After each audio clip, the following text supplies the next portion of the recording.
नमस्कार, India voice देख रहे हैं आप और मैं हूं आपके साथ शिवम दुबे। इंडिया वॉइस के खास कार्यक्रम देवभूमि समाचार में आप सबका स्वागत है। बुलेटिन की शुरुआत करेंगे। सीएम धामी ने प्रधानमंत्री मोदी से मुलाकात कर उन्हें तीसरी बार प्रधानमंत्री बनने पर बधाई दी। इस अवसर पर सीएम ने प्रधानमंत्री को महासू देवता मंदिर की प्रतिकृति यानी फोटो, तस्वीर, बद्रीनाथ धाम की प्रसाद सामग्री और शॉल भेंट की। आपको बता दें कि मुलाकात के दौरान मुख्यमंत्री ने जौनसार बावर क्षेत्र में स्थित महासू देवता मंदिर क्षेत्र को मास्टर प्लान के तहत विकसित करने के लिए प्रधानमंत्री मोदी से चर्चा की। साथ ही सीएम ने यह बताया कि वार्ता यानी बातचीत के दौरान प्रधानमंत्री से राज्य की विशेष भौगोलिक परिस्थितियों और सामरिक दृष्टिकोण को ध्यान में रखते हुए अधिसूचित नियम 2017 की व्यवस्था को यथावत रखने का अनुरोध किया।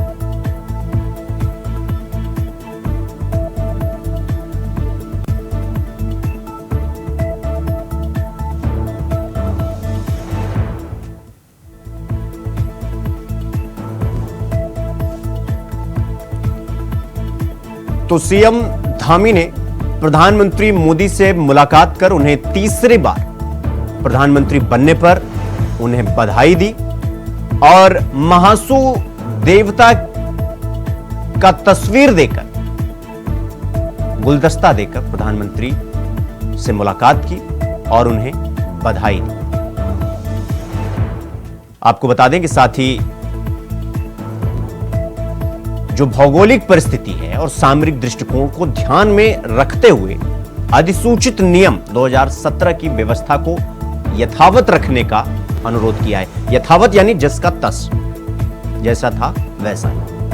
तो भेंट में महासू देवता के मंदिर का बाकायदा चित्र दिया मुख्यमंत्री ने प्रधानमंत्री को। यह लगातार तस्वीरें भी हम आपको मुलाकात की दिखा रहे हैं। यहां पर मुख्यमंत्री पुष्कर सिंह धामी प्रधानमंत्री नरेंद्र मोदी को बधाई गुलदस्ता देकर उनको बधाई दी तीसरी बार प्रधानमंत्री बनने पर। और जो सामरिक दृष्टिकोण है, जो भौगोलिक परिस्थिति है, उसको ध्यान में रखते हुए जो अधिसूचित नियम है 2017, उसकी व्यवस्था को यथावत यानी जस का तस बनाए रखने का अनुरोध किया। इस खबर पर हमारे साथ हमारे सहयोगी अभय केंतुरा हमारे साथ फोन लाइन पर जुड़ गए हैं। अभय, मुख्यमंत्री पुष्कर सिंह धामी ने प्रधानमंत्री से मुलाकात की। इस दौरान क्या कुछ भेंट किया मुख्यमंत्री पुष्कर सिंह धामी ने प्रधानमंत्री को? ये कह सकते हैं कि प्रधानमंत्री बनने के बाद मुख्यमंत्री पुष्कर सिंह धामी पहली बार दिल्ली पहुंचे थे। प्रधानमंत्री नरेंद्र मोदी को उनकी तरफ से शुभकामनाएं दी गई। तीसरी बार जब प्रधानमंत्री नरेंद्र मोदी यहाँ पर प्रधानमंत्री बने तो उनको शुभकामनाएं देने का काम यहाँ पर किया गया। राज्य की तरफ से ये कह सकते पुष्पगुच्छ और जो मासू मंदिर हनोल की है उसका स्मृति चिन्ह भेंट करने का काम सीएम धामी की तरफ से यहाँ पर किया गया। और राज्य में किस प्रकार से विकास के कामों को आगे बढ़ाया जा सकता है उन विषयों को लेकर प्रधानमंत्री के साथ सीएम धामी की बातचीत यहाँ पर हुई है।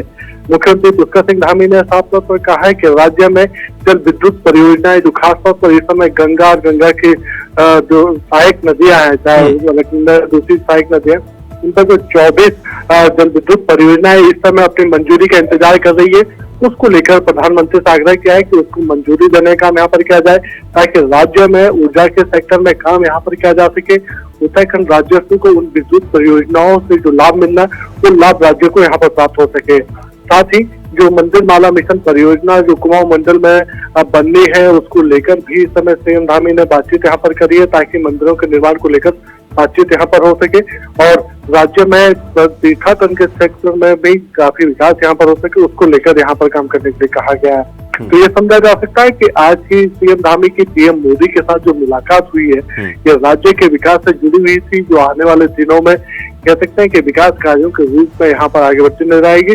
और कोशिश यही है मुख्यमंत्री पुष्कर सिंह धामी की कि उत्तराखंड राज्य अपने उन लक्ष्यों को प्राप्त कर सके जो राज्य की तरफ। अबे बहुत बहुत धन्यवाद आपका हमसे जुड़ने के लिए और इस खबर पर जानकारी हमारे साथ साझा करने के लिए। तो खबरों में आगे बढ़ेंगे। देश के प्रधानमंत्री नरेंद्र मोदी के नेतृत्व में एनडीए की सरकार बन चुकी है और मंत्रियों को उनके विभाग बांट दिए गए। इस बार भी वित्त मंत्रालय की जिम्मेदारी निर्मला सीतारमण को मिली है। साथ में आपको यह भी बता दें कि मोदी 3.0 का पहला बजट सत्र जुलाई महीने में शुरू होने की उम्मीद जताई जा रही है। बजट सत्र को लेकर उत्तराखंड बीजेपी के प्रदेश अध्यक्ष महेंद्र भट्ट का यह कहना है कि उत्तराखंड में प्रधानमंत्री नरेंद्र मोदी के ड्रीम प्रोजेक्ट का हिस्सा रहता है और उत्तराखंड को पूर्व में भी केंद्र से बड़ी सौगात मिली है।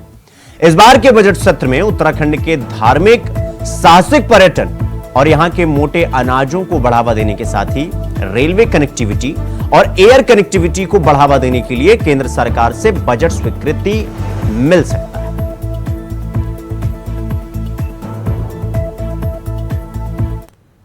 उत्तराखंड क्योंकि प्रधानमंत्री जी के ड्रीम प्रोजेक्ट का एक हिस्सा रहता है और मैं कह सकता हूं कि इस बार के बजट में उत्तराखंड का जो धार्मिक पर्यटन है, साहसिक पर्यटन है और भी अनेकों, चाहे वो श्री अन्न का विषय हो उसको जोड़ते हुए और भविष्य के अंदर रेलवे कनेक्टिविटी के विषय, हवाई कनेक्टिविटी के विषय, निश्चित रूप से पूरा विश्वास है इस बार के बजट में सबकी व्यवस्था निश्चित रूप से दिखाई देगी।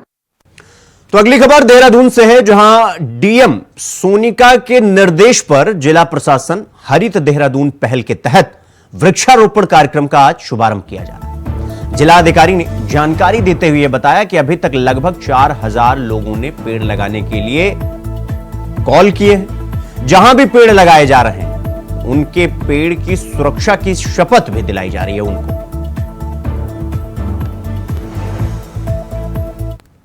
हमारे पास अभी करीबन 4000 प्लस पेड़ लगाने के लिए रिक्वेस्ट आई है और मोर और लेस ही ज़्यादातर जो रोड साइड्स हैं उसमें हो है और कुछ प्राइवेट एरियाज भी हैं और जहाँ भी हम लोगों ने करीबन 100 प्लस के करीब हमने पेड़ लगा दिए हैं और जहाँ भी हम लगा रहे हैं वहाँ पे हम लोग जो एप्लीकेंट है जिसने ये डिमांड रेज की है उनसे ओथ भी लेते हैं कि वो उस पेड़ को प्रोटेक्ट करेंगे और उसको फलने फूलने में उसको पूरी तरह से सपोर्ट करेंगे। अगली खबर देहरादून से है, जहां मानसून की दस्तक के बाद डेंगू और चिकनगुनिया से लड़ने के लिए जिला स्वास्थ्य महकमा एक्शन मोड में काम करने की तैयारी में जुट गया, जिसे लेकर देहरादून के सीएमओ डॉक्टर संजय जैन ने विभागीय अधिकारियों के साथ साथ समीक्षा बैठक की है। और इस दौरान डॉक्टर संजय जैन ने यह बताया है कि पहले ही हमारे द्वारा एक्शन प्लान तैयार कर लिया गया था। साथ ही उन्होंने यह भी कहा कि आशाओं के माध्यम से घर घर जाकर लोगों को डेंगू और चिकनगुनिया के प्रति जागरूक भी करेंगे। जैसे कि आपको मालूम ही है कि प्री मानसून की बारिश शुरू हो गई है और डेंगू का जो प्रकोप होता है रुके हुए साफ पानी में ही होता है, तो समय से ही हम उसकी तैयारी करने के लिए आज मैंने अपनी इंटरनल समीक्षा बैठक की थी।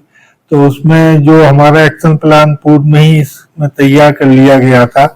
हम मंडे से आशाओं के माध्यम से घर घर जाके लोगों को जागरूक भी करेंगे और जहाँ कहीं भी घरों में पानी भरा हुआ होगा तो उसको हटाने के लिए लोगों को जागरूक करेंगे।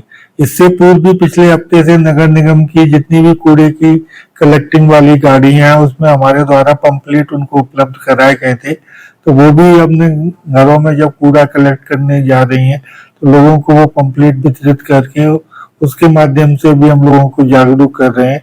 और सोमवार से फिर शहरी क्षेत्र की करीब 591 आशाओं की ड्यूटी हमने इसमें लगाई हुई है, जो एक एक घर में जाके लोगों को डेंगू से बचाव के लिए जागरूक भी करेगी, साथ साथ जहाँ कहीं भी रुके हुआ पानी है तो उसको भी नष्ट करने के लिए लोगों को प्रेरित करेंगे। तो बुलेटिन में रुकेंगे एक छोटे से ब्रेक के लिए। खबरों का सिलसिला जारी है, फौरन लौट रहे हैं। ब्रेक के बाद एक बार फिर आप सबका स्वागत है। मेरे साथ रुक करेंगे अगली खबर की ओर। हल्द्वानी के बनबोलपुरा थाना क्षेत्र के जवाहर नगर से गुरुवार शाम से लापता हुई 2 नाबालिग बच्चियों के घर आज विधायक सुमित हृदयेश पहुंचे। यहां विधायक सुमित हृदयेश ने लापता बच्ची के परिजनों से मुलाकात कर उन्हें आश्वासन दिया। आपको बता दें कि सुमित हृदयेश ने कहा कि मैंने इस मामले में पुलिस और प्रशासन के अधिकारियों से बातचीत की। एसएसपी खुद इस मामले की मॉनिटरिंग कर रहे हैं। मुझे उम्मीद है कि नैनीताल पुलिस जल्द से जल्द इस मामले का खुलासा कर बच्चियों को सकुशल वापस लाएगी। इसके साथ ही विधायक ने इस मामले में राजनीति न करने की अपील की।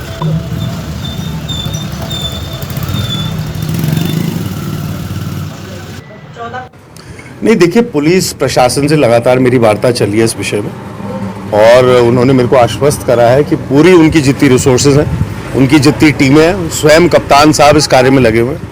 अभी मेरे परिवार के सामने भी मैंने उनसे फ़ोन पे वार्ता करी, उन्होंने मुझे आश्वस्त कराए कि जल्द से जल्द बच्चों को खोज के पुलिस यहाँ पे ले आएगी। और ये बड़ा दुर्भाग्यपूर्ण वर्ष एक पूरा कृत्य हुआ है बड़े दुर्भाग्य का विषय है। मेरी खुद 13 साल की बेटी है, तो सोचने का विषय है कि 13 साल 14 साल की बच्चियाँ अपने घर से बिना कपड़े लत्ते लेके, बिना 2 रुपए उनके पास पैसे नहीं थे और ऐसे लापता हो गई। और ये वाकई में सुरक्षा की दृष्टि से भी बहुत बड़ा प्रश्न चिन्ह उठाता है, लेकिन मुझे भरोसा है कि नैनीताल पुलिस अवश्य इसमें खुलासा जल्द से जल्द करेगी। तो चमोली जनपद के जोशीमठ शहर पर मंडरा रहा खतरा अभी टला नहीं, बल्कि मानसून सीजन आता देखकर स्थानीय लोगों की मुश्किलें अब और भी बढ़ने वाली, क्योंकि जोशीमठ में जर्जर भवन दरकने का डर अभी से ही सताने लगा है सबको। जबकि वैज्ञानिकों की यह सलाह के बाद भी 1 साल गुजर जाने के बाद जोशीमठ ने ड्रेनेज को लेकर कोई कार्य नहीं किया। आपको बता दें कि साल 2023 का जनवरी महीना शायद ही कोई भूला होगा, क्योंकि कड़कड़ाती ठंड में जोशीमठ शहर में भूधसाव होने लगा था और सैकड़ों भवनों में दरारें आने से लोगों की छत छिनने लगी थी। केंद्र और राज्य के सहयोग से कई जांच एजेंसियों ने जोशीमठ पर कार्य किया, लेकिन 1 साल बाद भी जोशीमठ के हालात वही हैं, यानी जस के तस। जनवरी 2023 में जो हालात थे वही हालात अभी भी। जोशीमठ में न तो ड्रेनेज पर कार्य हुआ और न ही दरारों को भरने का कार्य, बल्कि अब डर इस बात का और लगने लगा है कि मानसून सीजन में जब बारिश होगी तो पानी फिर जमीन में से इन दरारों से अंदर जाएगा, जो फिर जोशीमठ पर खतरा बन जाएगा। आपको बता दें कि वैज्ञानिकों ने भी जोशीमठ के नीचे 40 ऐसी दरारों का जिक्र किया था जो भूधसाव से बनी। कि जब जोशीमठ में आपदा आई थी तब भी हमारी प्रदेश सरकार ने पूरी तरह से भरसक प्रयत्न किया था कि किसी प्रकार से जान माल की हानि वहां पर नहीं हुई। तो ये दिखाता है और दर्शाता है कि हम लोग अपनी जनता के प्रति कितनी हमारी भारतीय जनता पार्टी सजग रहती है, और केंद्र सरकार का भी उस समय भरपूर सहयोग जोशीमठ को मिला था। और अभी भी मानसून सत्र शुरू होते समय ही हमारे यशस्वी मुख्यमंत्री श्री पुष्कर सिंह धामी जी ने अधिकारियों को सख्त निर्देश दे दिए गए हैं कि किसी भी प्रकार से जनता को किसी चीज का सामना, परेशानी का सामना न करना पड़े। जोशीमठ आपदा को लगभग 2 साल हो गए हैं। 2 साल पहले वहां मकानों में जो है दरारें आई थी। लगातार जनता पहले से ही सरकार को जगाने और चेताने के लिए आंदोलन कर रही थी, लेकिन समय पे तब भी सरकार नहीं जागी। और अब भी 2 साल से सरकार जो है लोगों को पुनर्वास का भरोसा दे रही है, मुआवजे का भरोसा दे रही है, लेकिन न तो उनके पुनर्वास की कोई योजना बता रही है, न जो है उनको मुआवजा ही दे रही है। लोग अंधकार में हैं, भय में हैं कि उनका भविष्य क्या होगा। अभी देखिए ड्रेनेज की व्यवस्था वहां पर नहीं सुधरी, जो मकानों में दरारें हैं वो ज्यों की त्यों हैं, और लोग मजबूरी में उन दरार वाले भवनों में ही रहने के लिए जो है विवश है, क्योंकि सरकार ने तो उनके आवास और पुनर्वास की कोई व्यवस्था नहीं की है, मुआवजा भी नहीं दिया है, और जो है लोगों को फिर से जो है आंदोलन के लिए बाध्य होना पड़ रहा है। वो सरकार के हर दरवाजे पर अपनी गुहार लगा चुके हैं, क्योंकि अब मानसून का सीजन फिर से आने वाला है। लोगों में एक भय का माहौल है। जोशीमठ पर खतरा बरकरार है। इस खबर पर हमारे साथ हमारे सहयोगी तुषार गुप्ता फोन लाइन पर हमारे साथ जुड़ गए हैं। तुषार, जिस तरीके से जोशीमठ का जो आपदा था वो 2 साल हो गया, लेकिन ये जो दरारें हम देख रहे हैं ये क्या संदेश दे रही हैं और इस पर क्या कुछ अभी तक किया गया है? तुषार,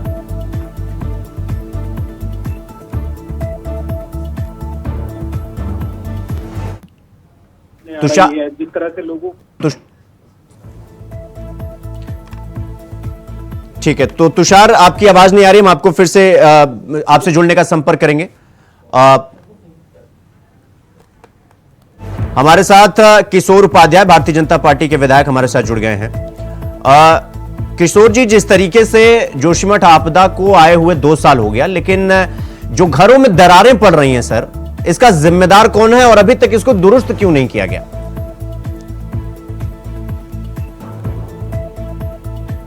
आप जिस व्यक्ति से बात कर रहे हैं